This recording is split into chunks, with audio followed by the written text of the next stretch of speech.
Good evening, everybody.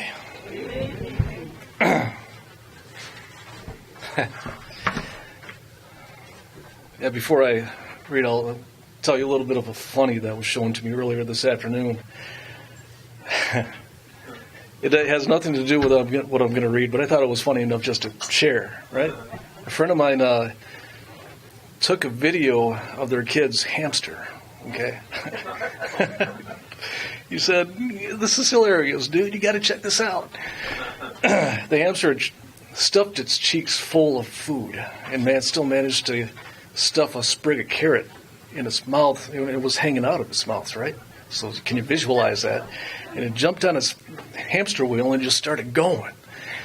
And he added to the video the theme song to Flashdance. I wish I had my camera on me to show you. It was really funny.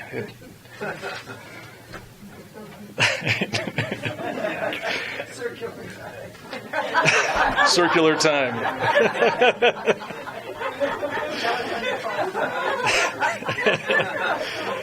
I should have brought my phone in. I'd show you. It was funny. I'll have to post it to Facebook. Yeah. But anyway, the article that I chose to read tonight I thought meshed well with the theme of the presentation that Steve is going to be giving. It's called The Mirror of Self-Introspection. And, if ever you get a chance to pull this article up from the teachings of Hamid Bey, read it. What I'm going to read to you is only a highlighted version. Obviously, I can't read it verbatim and bore everybody to tears by doing so, and I'd take up too much time up here. But it is a great article to read. And it reminds me of another article I read by Krishnamurti on the Observer and the Observed, where he touches base on what do they call it? Observation of your mental and emotional state or emotional process. In doing so, helping you to rise above and beyond that element of fear that we tend to engulf ourselves in. It's a form of healing, a healing process. And Hamid Bey touches base on that in this article on self-introspection. And it reads, "Time is very elusive and sometimes slips by, leaving us with a feeling of consternations to speed up its flight. There never seems to be sufficient time to do all the things we want to do." And a lot of that has to do with procrastination, right? Putting things off to the next day, and when the next day comes, we keep doing the same thing. And by the end of the week or the month or the year, you're like, man, I didn't get anything done. But there's a feeling of relief when having done something which felt like a heavy mental weight. For in that moment, your mind was liberated to proceed on its progressive journey. These are the sacred moments of soul liberation from the magnetic field of ego human duties. There is gladness in doing the things your heart really wants to do. So release procrastination and let your heart sing. Therefore, never despair, never doubt in your heart, and life will become more beautiful. In the future, if you have not done so in the past, be positive in your thinking. There are certain things in life that we need to share. Because I'm a teacher, I want to help you and share with you the philosophical teachings I learned in the temple. God must be accepted on the premise of faith. To worship God or to worship man is quite different. Likewise, to worship something which man has coined is quite different. Worship of God is based upon deep feeling. So let us take a look at ourselves and see just where we stand in our thoughts and actions. When we look into the mirror of the past, what do we see? We see and remember happenings which have been outstanding in our lives. We take a memory walk into the archives of our subconscious mind. And it continues on and shares the story of an experience that he had in Milan, Italy.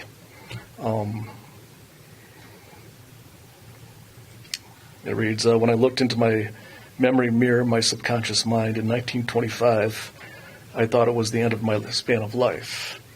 And he was bringing reference to one of his, he used to showcase his ability of suspended animation through burials. And he talks about it in his book, My Experiences Preceding 5,000 Burials, where he would put himself in a trance state, they would bury him and dig him back up in a couple hours, and he was fine. Well, in this one particular incident in Milan, Italy in 1925, he awoke early from his trance while still buried. And he blamed it on a pasta dinner that he had the night before, and he awoke from his trance early. So between the time he rang the bell to the people at the top and the time they finally pulled him out of the ground, he shares in this article his experience between within that span of time. During this interim, something happened to me which will happen to everyone. For the moment we go through transition, we emerge from this life into a new life. A mirror of self-introspection becomes very active, and we pass judgment as they roll by. As we judge ourselves, we place ourselves in the grade we deserve, according to what we are and what we have done. I was not too concerned because my master had told me that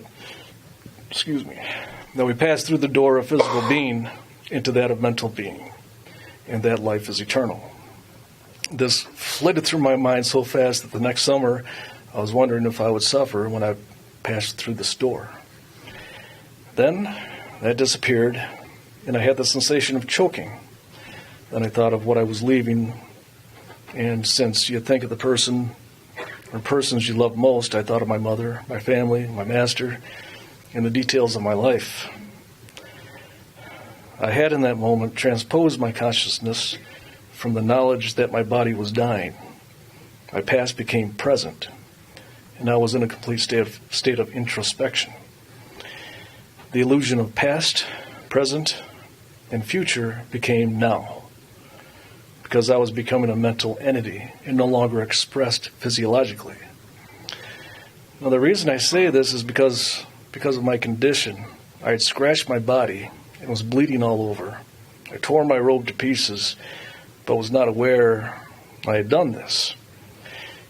The only thing I was conscious of was where I had been, and then I realized the future is hinged upon the past.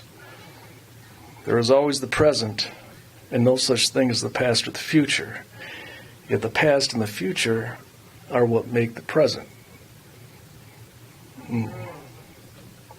Chew on that for a bit. What you are in the present moment and what you want to become will always hinge upon your ability to introspect yourself. For introspection of the past determines your state of consciousness. So your tomorrow hinges upon your past and the ability of your past to produce a change in your mental attitude. It is not your past which makes the change. It is the past which gives you the incentive to change mentally so that you can make a different future by changing your present.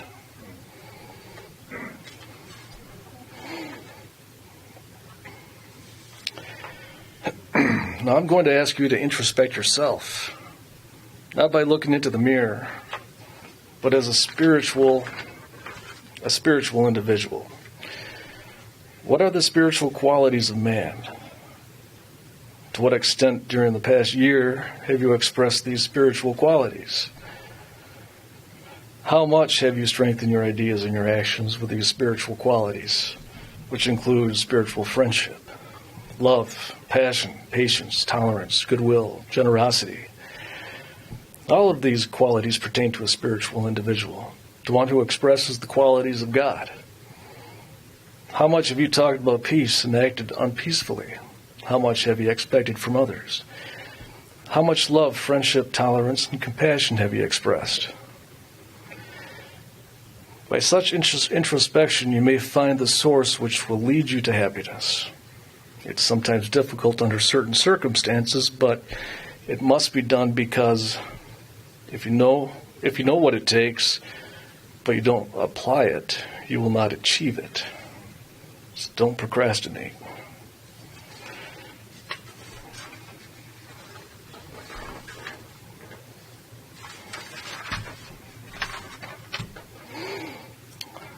Now, fast forward a little bit here.